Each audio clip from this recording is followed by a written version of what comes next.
Assalamu alaikum wa rahmatullah. According to my bookmarks here, we finished ayah 62 from Surah Al-Baqarah. Is that correct? And we're starting from ayah number 63.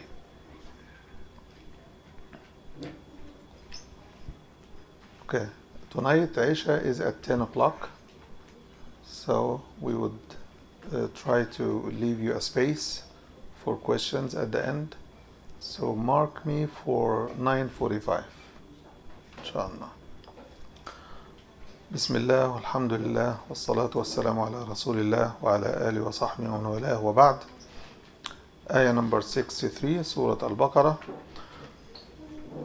وإذ أخذنا ميثاقكم ورفعنا فوقكم الطور خذوا ما آتيناكم بقوة واذكروا ما فيه لعلكم تتقون ثم توليتم من بعد ذلك فلولا فضل الله عليكم ورحمته لكنتم من الخاسرين. So ayah number 63, and behold and remember, as we took your covenant from you, and we have lifted up over your head Mount Sinai, which is called At-Tur, Jabal At-Tur. Take whatever we have sent down unto you with strength and power, and remember what is mentioned in it, so that you may become pious, so that you may be protected. Several things to mention here. When the children of Israel, when Moses received the Torah, and they were reluctant to follow whatever Moses was saying, Allah subhanahu wa ta'ala is telling us that He lifted up the mount over their head. You know, when you cannot lift a mount, so I cannot say when you lift a mount, but when you imagine Allah lifting the mount over their head. And in another ayah, Allah describes it as if it were a cloud over their head. Okay? Which is what? What does it signify? It signifies a serious threat. We are used to mountains that can become a block on our path to go somewhere. Now the mountain is picked up and is hovering over their head by the power of Allah, which looks like it's going to fall. This is a serious threat, very serious threat. And what Allah is threatening them with is the mountain falling over their head.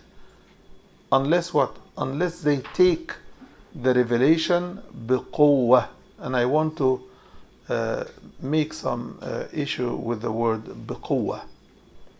The issue here is, we Muslims have been given the Quran. The Quran has power.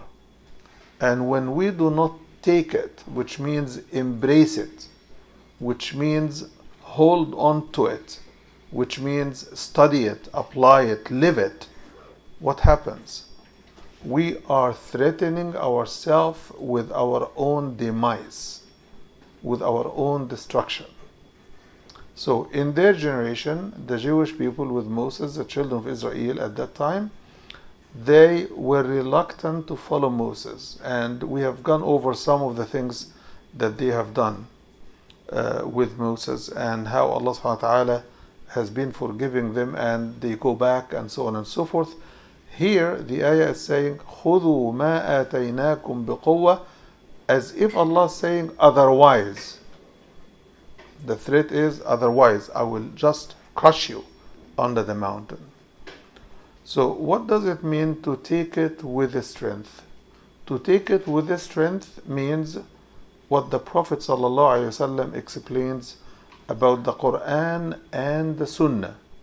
In the hadith of the Prophet ﷺ, he says, تَرَكْتُ فِيكُمْ مَا إِن تَمَسَّكْتُمْ بِهِمَا لَن تَضِلُّوا بَعْدِي أَبَدًا. I have left you with two things. If you hold on to them strongly, you could never go astray after me. What? Kitab Allah, the book of Allah, wa sunnati, and my tradition, my sunnah. So if we do not hold on to them, we are losing, because anything that you don't hold on, it can just be forgotten. It can fly away. It can be dropped. It can be lost. And when the Quran is lost on us, we are the ones who are actually lost, not the Quran. The Quran will continue to be there. After my generation, your generation, the Quran will continue to be there. So whoever is a loser is the person or the community that relegates the Quran outside of their life. So Islam does not lend itself to become a faith community that has ideas about God, ideas about the hereafter, ideas about how to live, but they have no information, no reference to use for judgment, for knowledge, for wisdom, or for life. We can't be that community.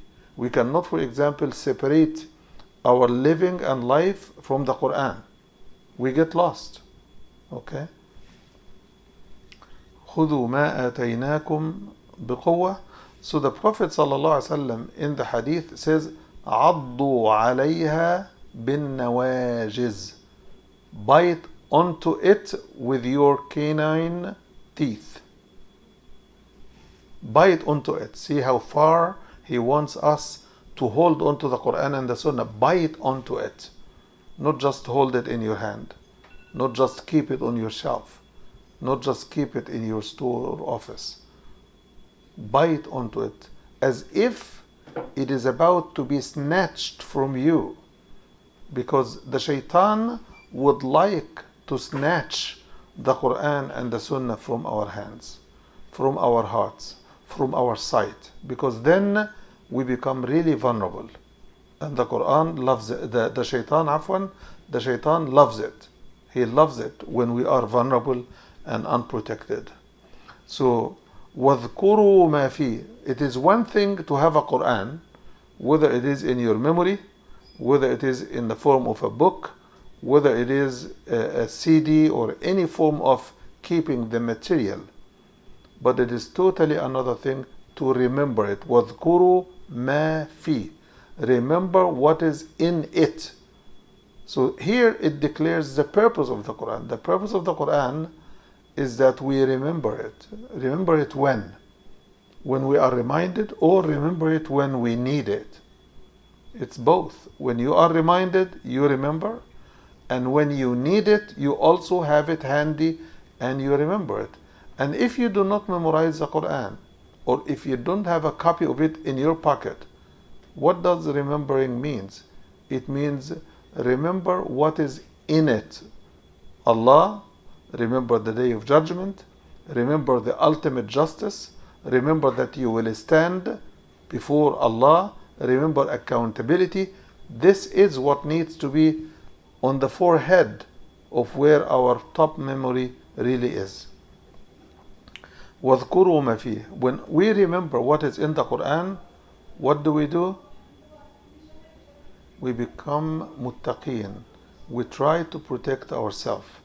We explained in the beginning that taqwa means protection. How do you protect yourself? The real root of the word taqwa is waqa. Waqa, to protect. So Allah subhanahu wa ta'ala says, قُوا أَنفُسَكُمْ. Protect yourself. Ittaqillah means protect yourself from the wrath of Allah. Protect yourself against the disobedience of Allah subhanahu wa ta'ala. Protect yourself from the wrong fate by not listening and not obeying Allah subhanahu wa ta'ala, or not heeding His command.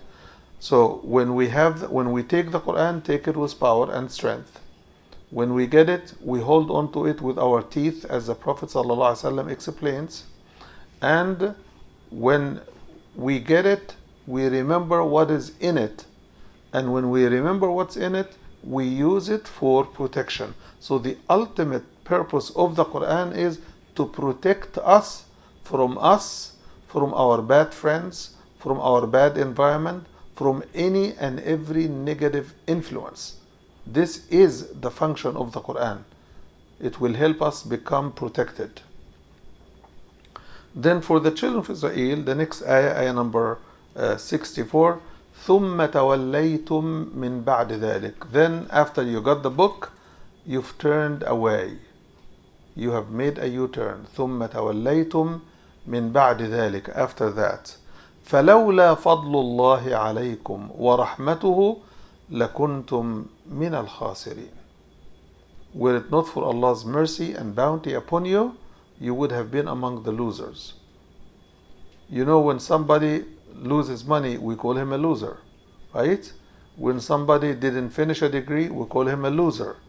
But in Islam, the real loser is the one who loses his place in paradise. That's the real loser. قُلْ إِنَّ الْخَاسِرِينَ الَّذِينَ خَسِرُوا أَنفُسَهُمْ وَأَهْلِيهِمْ يَوْمَ الْقِيَامَةِ. The true losers are the ones who lost themselves and their families on the Day of Judgment. So khasirin here are the ones who have nothing to show of credit or good deeds with Allah on the Day of Judgment. But here you could lose money and you are not a loser. You could spend all your money. Abu Bakr one day spent all of his money. Did you hear anybody saying he's a loser? No. So we need to understand that losing and winning is not the game of this life. Losing and winning is your fate in the hereafter. This is where real loss is and real winning is. Okay. وَلَقَدْ عَلِمْتُمُ الَّذِينَ اعْتَدَوْا مِنْكُمْ فِي السَّبْتِ. And you have certainly got to know those who transgressed on the Sabbath. Sabbath is Saturday, and it was one of the tests of the children of Israel because of their multiple disobedience and disregard to Allah's commandments. He prohibited certain things for them just to straighten them up as a matter of guiding them to the truth, forcing them to the truth. So Saturday was a day that Allah designated as a day where they should not fish. And on Saturday, as it says in Surah Al-A'raf, on Saturday all the fish flying with their fins over the water, and on Sunday and the rest of the other days there is no fish flying. They are allowed to fish every day of the week except for Saturday. And this is the day when the fish tantalizes them, flying in front of them, very tempting, right? And they are hungry, they need the food. So their leaders, their scholars, their rabbis, their teachers, they told them that there could be a way that you don't fish on Saturday, but you get the fish that you want for the rest of the week. How? They said you throw the nets in the water on Friday, and you collect the nets with the fish on Sunday. So you didn't really fish on, right? You didn't fish on Saturday. But of course, this is fishing Friday, Saturday, and Sunday. Because what is fishing? Fishing is to catch fish. You catch them by hand, you catch them by the rod, you catch them by the bait, you catch them by the net. You are catching fish. Okay? So this was a trick from the trickery that was given them. And in this, there is a lesson that Muslim scholars have picked from this kind of experience. They said, all tricks around the rules of Allah are prohibited. I want to repeat this 3 times. All tricks around the rules of Allah are prohibited completely. You cannot trick Allah. When He says, do this, you better do it as told. Don't try to go around the rules of Allah subhanahu wa ta'ala. You cannot cheat Allah. We went over the ayah in the beginning of Surah Al-Baqara about the munafiqeen.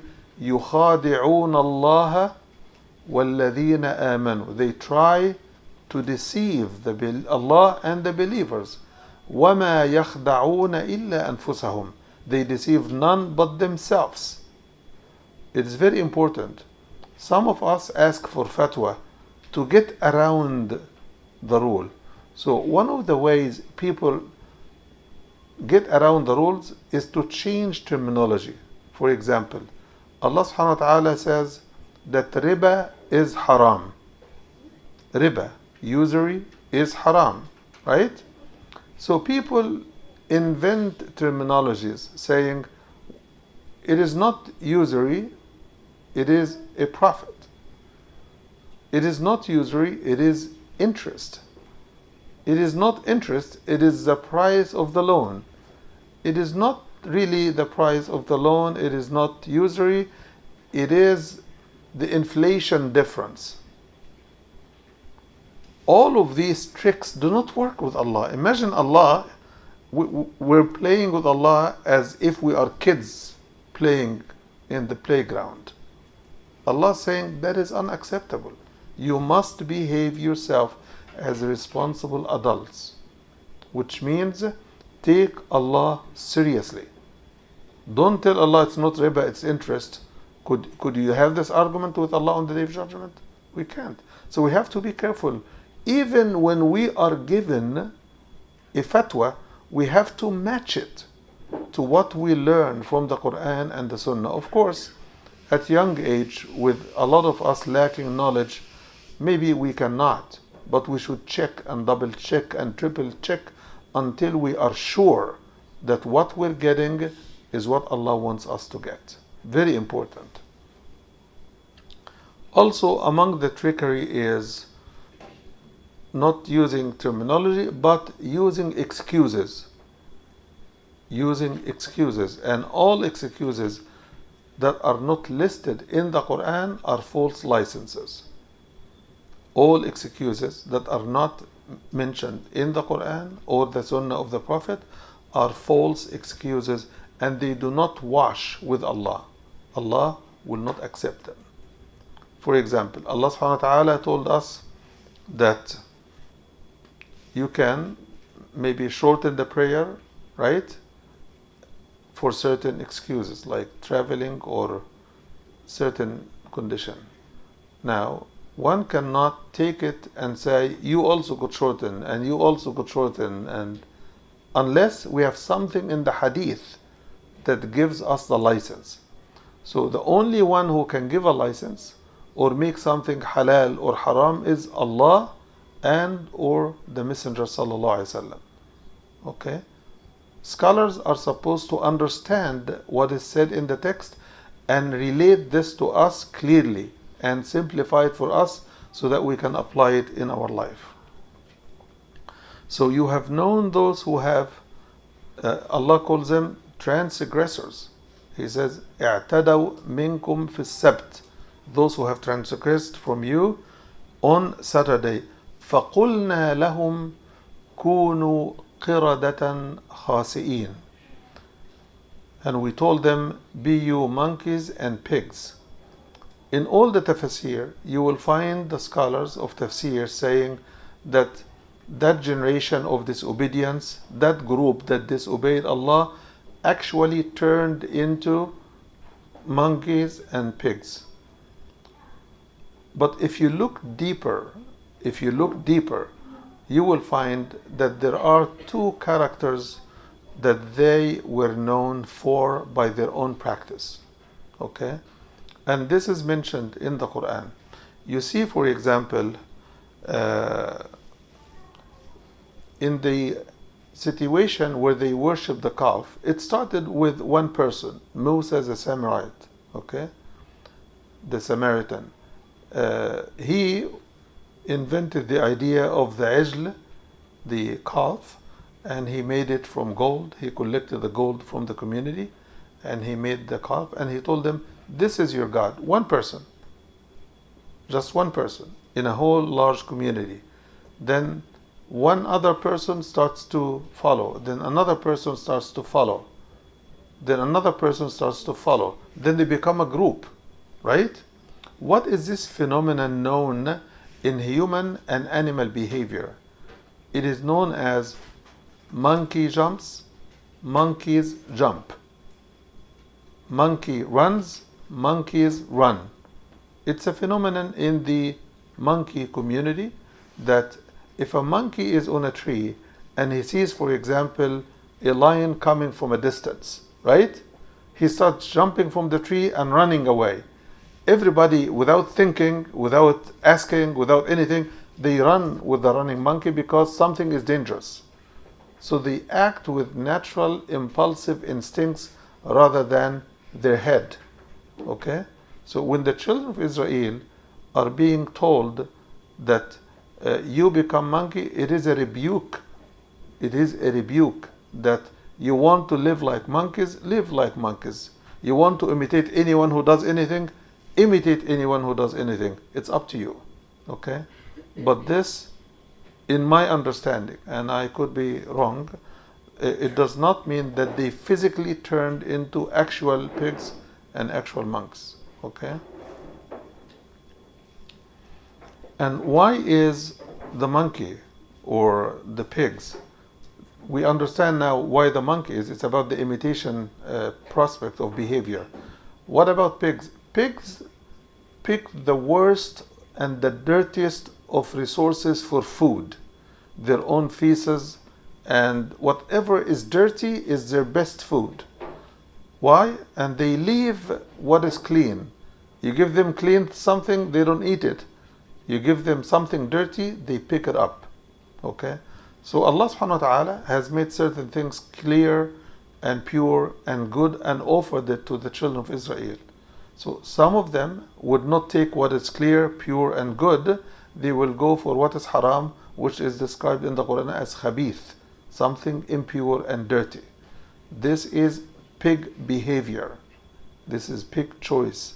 So the idea of monkey and pigs is not, in my view, as physical as many scholars have really made it to look like.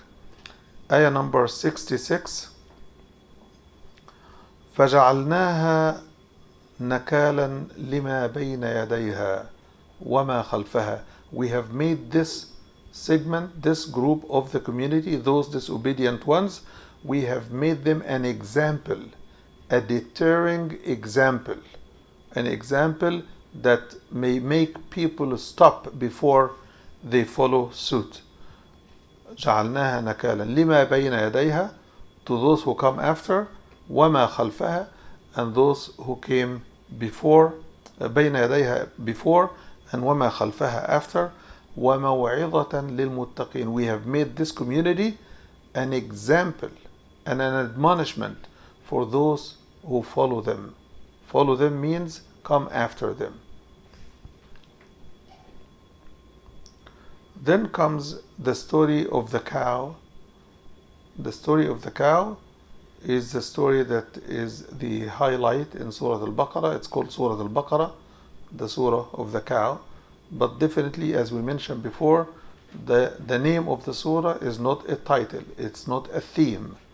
But the Prophet ﷺ would say, put this set of ayat in the surah in which Al-Baqara is mentioned. Right? So the Sahaba picked the name as Al-Baqara, Surah Al-Baqara. The surah in which Al-Imran is mentioned, then the surah is Al-Imran. So the names came from the Prophet by picking a name for the surah, and then the ayat that were added after were set in place by his direction. Ayah number 67. وإذ قال موسى لقومه إن الله يأمركم أن تذبحوا بقرة. And behold and remember, as Moses told his community, told his people, Allah commands you to slaughter a cow. They say, are you taking us for mockery? Are you insulting us? أتتخذون هزوا. Are you using us as a joke? Like, could Allah tell them to slaughter a cow? There is a story behind his command, right? And we'll get to know the story in a couple of ayat. قال أعوذ بالله أن أكون من الجاهلين. Moses said, I seek refuge in Allah that I would act as an ignorant person. I do not behave ignorantly, which means it is knowledge that came to me from Allah. Then they said, okay, ادع لنا ربك يبين لنا ما هي. Pray to Allah and ask Him to tell us what kind of cow He wants us to slaughter. Musa said, Allah told you that it is a cow that is not too old and not too young. It is middle age cow. عوان بين ذلك. It's a middle age cow. فَافْعَلُوا مَا تُؤْمَرُونَ. So do what you are commanded. They said, okay, ادع لنا ربك يبين لنا ما لونها. Call on to Allah to tell us what color it is. He says, it is a very bright yellow cow and its color is very pleasing to the eye. Its color is very pleasing to the eye. As you could see, the more they ask, the more they stifle, the more they are reluctant and hesitant and refusing, the more answers they get, which means the more conditions, right? So Allah is giving them an open order. He says, slaughter a cow. Any cow could have done it, right? But no, they want to play a game with Musa. They want to nail things down to their own exhaustion. And at the end, they have to do it. They have to do it. So he says, it is a bright type of yellow color cow, and it is very pleasing to the eye. How do you determine? You can determine the age of the cow. So it's not too old, it's not too young, right? You can determine the color of the cow. It's yellow. You can determine that it is very bright yellow, that it is really yellow, not yellowish, it is yellow. But how do you determine that it is pleasing to the eye? And whose eye? So now it's becoming more tricky for them. Then they said, oh, ask Allah to clear it for us, because cows do look alike in our eyes. So they got almost all the yellow cows there are, and they start to say, which one is more pleasing, right? They got confused because they called confusion on themselves. So they come back to Moses, tell Allah, ask Allah to tell us what kind of cow exactly is He ordering us to slaughter. And وَإِنَّا إِنْ شَاءَ اللَّهُ لَمُهْتَدُونَ. And by the will of Allah, we will follow the guidance. We will follow the guidance He sends us. So, scholars would say on this juncture that had they not said Insha'Allah, and that they would commit to obey and follow, Allah would have never guided them to the cow. They would have never been able to locate this kind of cow. So,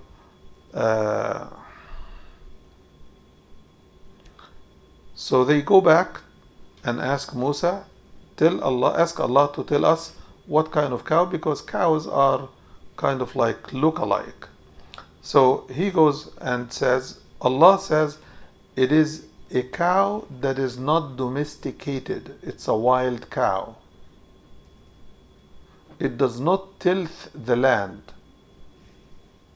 And it does not work to pick water from water pumps. It does not do that. So it's not a farm working cow.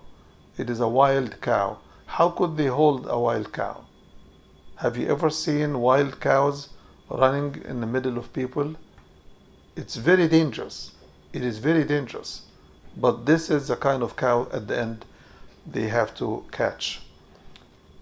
And then they said, now you've said the truth, as if what he said before was not the truth. قالوا الآن جئت بالحق فذبحوها وما كادوا يفعلون. They slaughtered it, and they barely slaughtered it. They barely slaughtered the cow, which means they were very much on the verge of not finding the cow and not slaughtering the cow and being doomed for not obeying Allah subhanahu wa ta'ala. فَذَبَحُوهَا وَمَا كَادُوا يَفْعَلُونَ. They were very close not to slaughter the cow. Here now is a story. And some of the Quran style is the style of taqdeem and ta'khir. It gives you something in the form of a result and then it gives you explanation. Or it gives you the story after it tells you and then later it tells you what the story is about, what precipitated the story. So here it says, وَإِذْ قَتَلْتُمْ نَفْسًا فَادَّارَأْتُمْ فِيهَا. And remember and behold, when you killed a person and you disputed who the killer was, they ran into dispute. What happened is a person was killed in the community and he was from a high class section of the community, tribe. So everybody wanted to protect them, and the family of the deceased or the murdered was looking for truth. Who was the killer? Somebody killed this guy. So they started to dispute as to, could it be this, could it be that, could it be this, accusing each other. So it became chaotic. So they went to Moses and they told him, Moses, help us with this, which means give us some clue, ask your Lord to give us a clue. Then Allah tells Moses, tell them to kill or slaughter a cow. And this is where the story went. So they killed someone, they wanted to solve the crime and know who the killer is, and the end result was they had to go through all of this because of their own stifling.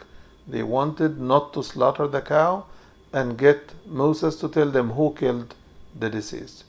What happens after they kill the cow? Allah subhanahu wa ta'ala tell them, وَإِذْ قَتَلْتُمْ نَفْسًا فَادَّارَأْتُمْ فِيهَا. And when you killed a soul, a person, and you disputed the matter and you started shuffling the blame around, وَاللَّهُ مُخْرِجٌ مَا كُنْتُمْ تَكْتُمُونَ. And Allah will bring to light whatever you used to conceal. They knew the killer, but they were reluctant to identify him because of his tribe in the community. فَقُلْنَا اضْرِبُوهُ بِبَعْضِهَا.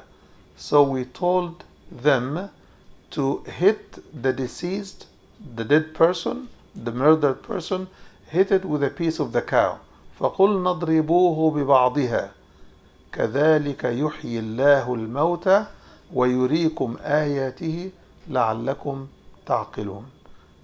In this way, when they hit the deceased with a piece of the cow, the deceased came to life, he sat down and he told them, so and so killed me, and he went back dead. If you remember, in the early portions of Surah Al-Baqarah, there was an incident when they told Moses, we will not believe until you show us Allah eye to eye. And Allah put the entire community to death, right? And then He brought them back to life again.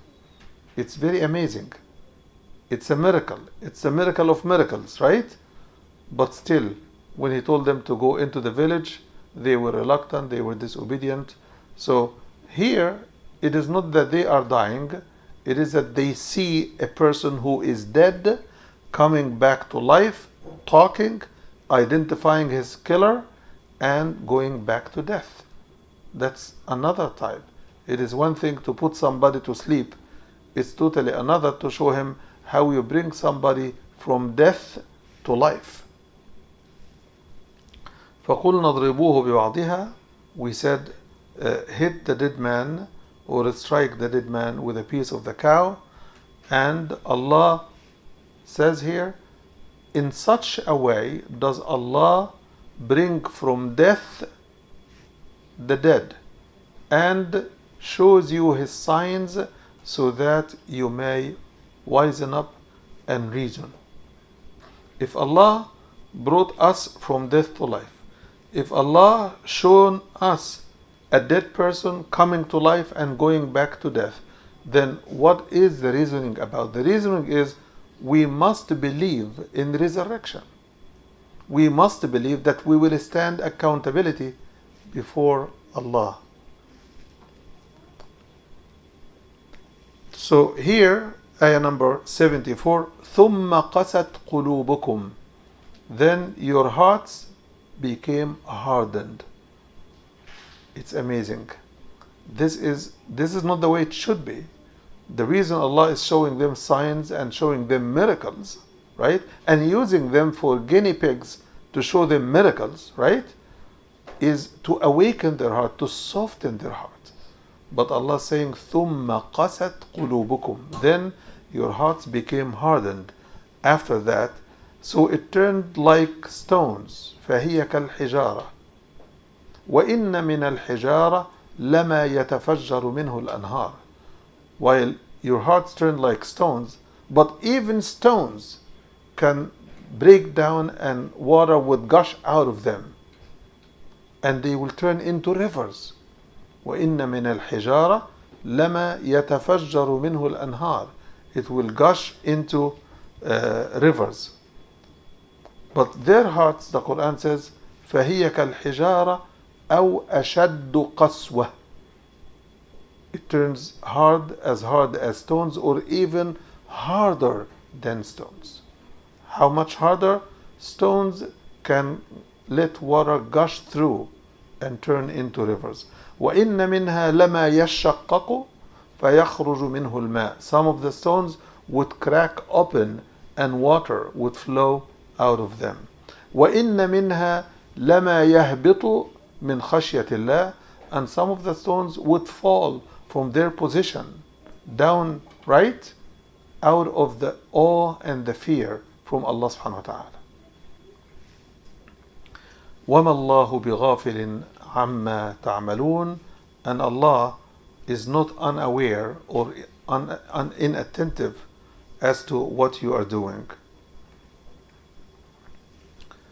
Then ayah number 74, أَفَتَطْمَعُونَ أَن يُؤْمِنُوا لَكُمْ وَقَدْ كَانَ فَرِيقٌ مِّنْهُمْ يَسْمَعُونَ كَلَامَ اللَّهِ مِنْ بَعْدِ مَا عَقَلُوهُ وَهُمْ يَعْلَمُونَ. Do you really trust that they will ever trust you and believe you, while this is what they did with Allah and His Messenger? Now the discussion is with the believers. Would you still have hope that those who told Moses that we will not believe in you until we see Allah eye to eye, and we will not slaughter the cow until you meet our requests and demands, we will not do this, we will not do this, and when they are given the book, when they are given order, they run around the order like the fish story, right? Saturday, the Sabbath. So Allah is saying, do you still have hope that they will trust you, they will believe you, they will deal with you in good faith?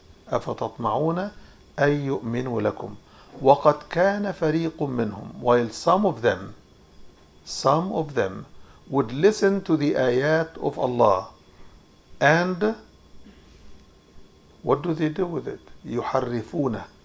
They will twist it, they will change it. مِن بَعْدِ مَا عَقَلُوهُ. After they have understood it. وَهُمْ يَعْلَمُونَ. They know what they were doing. This segment, this fariq seems to be, according to the understanding of the text here, seems to be the ones who are the chunk that was followed by some others. Okay? So when corruption spreads in any community, whether Muslims, Jewish, or Christians, some people find an easy way to get some of what they want. So they follow the corruption. So those who are corrupt, those who are behaving corruptly, they lead to corruption the rest of the community. Unless you are morally strong and you stand on your principles, it is difficult to resist the temptation when everybody else is doing one thing. This is what your age group would call peer pressure. What is peer pressure? The majority is dancing. I want to try it once. The majority are smoking. I want to try it once. The majority are doing this. The majority do not dress in hijab, even Muslims, right? So why should I?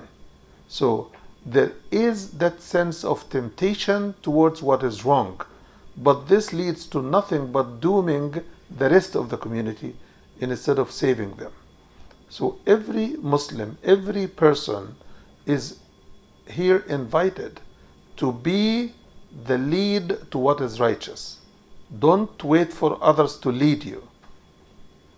It's very central and very important that you lead what is good and what is righteous and never mislead by doing what is wrong. Because you do something wrong, maybe somebody younger than you will try it out. And in the hadith of the Prophet ﷺ, if anyone establishes a good way, he will be rewarded with his reward and all the rewards, similar rewards to all the rewards that others would get who follow them. So if you do something right and the rest of the kids follow you, they will be rewarded and you will get your reward and a reward similar to theirs without them losing anything. Okay? من سن سنة حسنة فله أجرها وأجر من عمل بها إلى يوم القيامة لا ينقص ذلك من أجورهم شيء ومن سن سنة سيئة فعليه وزرها ووزر من عمل بها إلى يوم القيامة لا ينقص ذلك من أوزارهم شيء. Everybody, if you do something and others imitate you, if it is good, your reward is multiplied as how many people follow you. And if you do something wrong and people follow you, you will get as much sin as how many people follow you. Ayah number 76. وَإِذَا لَقُوا الَّذِينَ آمَنُوا, those group, small group or larger group, nobody knows, who were twisting the book and twisting the words of Allah, if they meet the believers, they say, we believed. وَإِذَا لَقُوا الَّذِينَ آمَنُوا قَالُوا آمَنَّا وَإِذَا خَلَا بَعْضُهُمْ إِلَى بَعْضٍ, when they are separate and alone with each other, قالوا, they say to each other, أتحدثونهم بما فتح الله عليكم ليحاجوكم به عند ربكم. Don't you reason? أفلا تعقلون?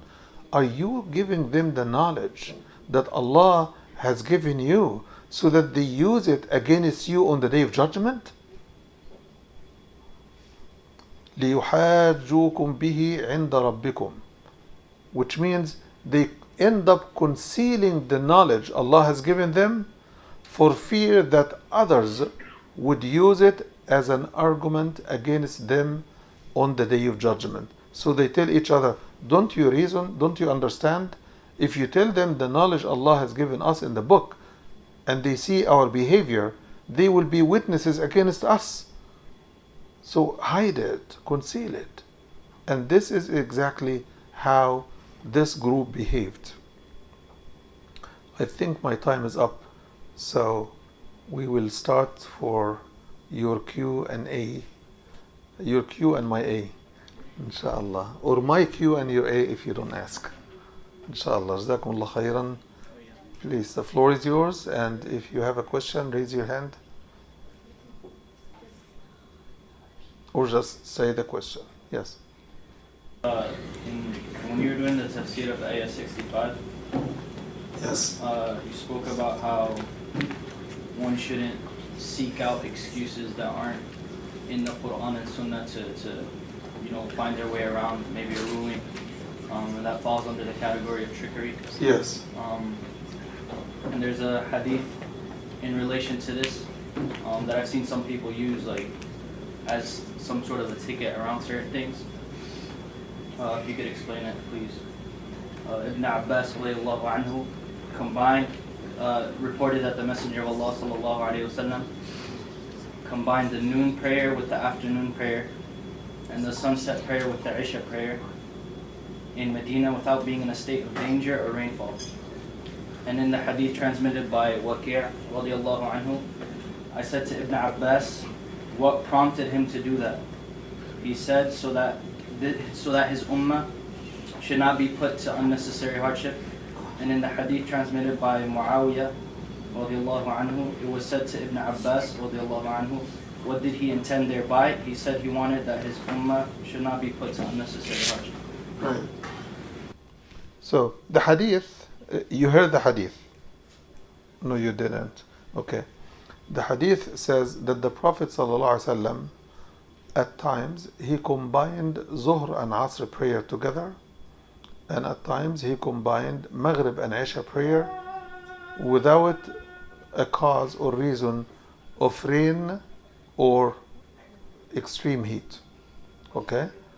And the hadith is correct, it's authentic, and the understanding of the hadith is what the Prophet ﷺ says. When asked the Sahabi who reported the hadith, he said that the Prophet ﷺ said, I wanted to avoid putting my ummah in difficult positions. Okay? What is a difficult position? So the Prophet ﷺ, by this hadith, by his action, he wanted to add one more reason for combining other than rain, right? So he did it in practice. And when he was asked, he gave the explanation. So this is not inconsistent with what I was saying, that you need to look for reason that is founded in authentic knowledge. That answers the question? Okay. So when do we do this? We do this, for example, so that we can understand the practice of the hadith for our time. I'm traveling, but I have not traveled yet. The trip, I'm not at the airport even, right? But I'm preparing some stuff. I'm running errands, purchasing my bag, my stuff, last minute item, and so on and so forth. So I went shopping. And during the shopping, I found that, or before the shopping, I knew I was going to take more hours than the time allows for me to pray Zuhr on time. In this case, I have one of two options. Either to pray Asr with the Zuhr at the Zuhr time, right? Or to pray Zuhr with Asr time at Asr time. Do you understand? So I can do this if it is an extreme situation whereby I will have difficulty praying Zuhr on time, Asr on time, doing my shopping, getting my stuff in place before Maghrib, right? So I try to do this in this way, combining Zuhr and Asr, and or Asr with Zuhr. Okay? Let us say, for example, you are driving a truck, but driver will be traveler, so he has the license to combine. But if you are, for example, a physician, and you are doing a surgery, and the surgery may take much longer than the time for between Zuhr and Asr. So if Zuhr time comes, and you're afraid to miss the Asr time because you are engaged in the surgery, then you pray the Asr with the Zuhr at the Zuhr time. If the Zuhr time did not come, then you pray the Zuhr and the Asr anytime during the Asr time. This is to make it easy for yourself. This is what the hadith is saying. Very good. Okay. Any other question? Yes. Yes, go ahead. Does not become two, right? No. Combining is different from shortening the prayer. Shortening is only when you travel. But combining, you could combine in extreme difficult situations where, with your good, best, honest estimate, you're afraid to miss the Asr if you go shopping after Zuhr. Right? But don't always use this as a habit. Why? Because Allah says in the Quran, in Surah An-Nisa, إِنَّ الصَّلَاةَ كَانَتْ عَلَى الْمُؤْمِنِينَ كِتَابًا مَوْقُوتًا. That prayer has a set time. So we cannot change the regulation or the rules of Allah and make always Asr and Zuhr are combined, or Zuhr and Asr are combined. We cannot do that. Okay? So could someone young tell me the story of the Sabbath? Yusuf? It was day where it was Saturday where they can't fish. And They were fish are prohibited plentiful. from fishing. Yeah, they're prohibited from fishing, and, Yes. and the fish are plentiful that day, and the other days there was not that many fish. Yes. There's no fish on the other days. Then Then they tried finding a loophole around it by setting the net on Friday and waiting till Sunday. and collecting the fish and the net on Sunday. Okay, very good. Thank you. Okay. So what is the lesson? Someone else. What is the lesson from that story? Go ahead. Like making like this larger, like you made this like test for them. Like it's not like right now we can like fish in the Saturday, but it's like you made them like this, like the main thing was behind this test, like to bring them to the straight way, to Sirat al-Mustaqim, because all the time like doing bad stuff, all the time like they're not like following what Allah Azza wa Jalla said to them. Like a lot of times, all the time they want something to worship with Allah Azza wa Jalla. All the time like they're not following the Prophet of probably like 7 times or 6 times. All the time Allah Azza wa Jalla forgive them and give them another test. They fall in the test, forgive and make it all the time. This is them. I was asking, what is the lesson for us? For us, Yes. sabr. Huh? Sabr. Be patient for Allah Azza wa Jalla like to test thing. Okay. To be patient when Allah puts you to test, and to stick to your principle no matter how difficult it may be. Stick to the word of Allah subhanahu wa ta'ala, no matter how difficult it seems. Very good. Thank you. Yes, sister. Sure. So what if you're gonna have a surgery from like Dhuhr to Isha? So when you come out of the surgery, you're too drugged to pray. What should you do? From Zuhr to Isha? Yeah. So that's just an example. It could happen. It does happen, and if this kind of surgery takes place, which it does, there are heart surgeries like heart transplant, liver transplant that takes about 7-8 hours, and in the winter it can take the whole day. So when those kind of surgeries take place, normally it is not one surgeon doing everything. So I'm not talking about the surgeon. The patient. Yeah. the patient. Yeah. Oh, the Prophet ﷺ says that the person who is put to sleep, like under anesthesia or any other circumstances, a person who is in coma, he is not required to do anything at the time he is in the coma or he is put to sleep until he wakes up. النائم حتى يستيقظ. So when he wakes up, then those prayers that he had missed become due. That's like if you wake up and you can't focus, you're too drugged. When you start to understand and you are able to focus, this is the time you start praying. So if, for example, If the person was in coma for a week, yeah, which some people go, right? When they wake up, they make the prayer they had missed, because prayer is a debt. It is like when we miss a day fasting in Ramadan, it's a debt. We make it up later on. Okay?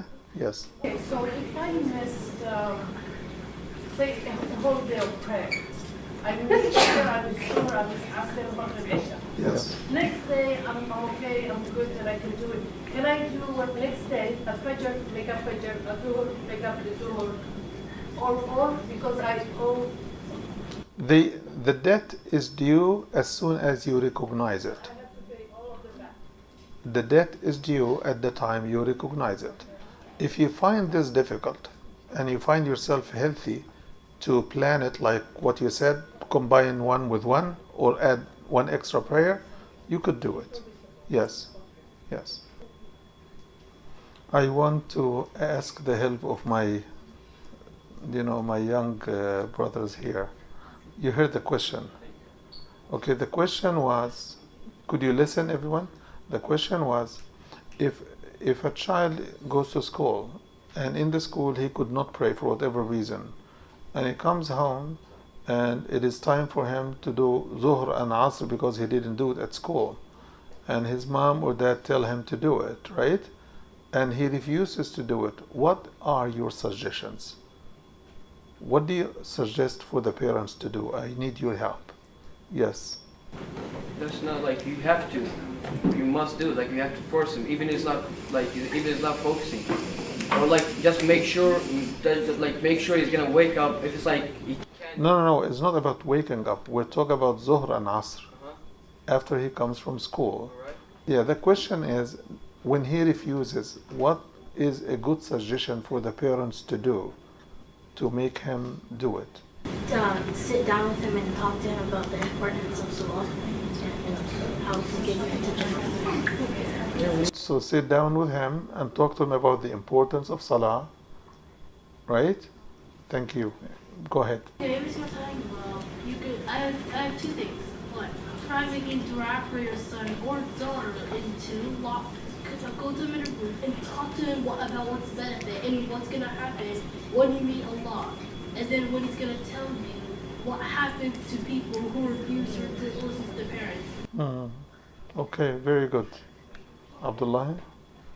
Or Iqama? Okay, we have to run for the Iqama. But I want to thank you all for coming, and I hope that this will continue. We are here every other Sunday, inshallah. جزاكم الله.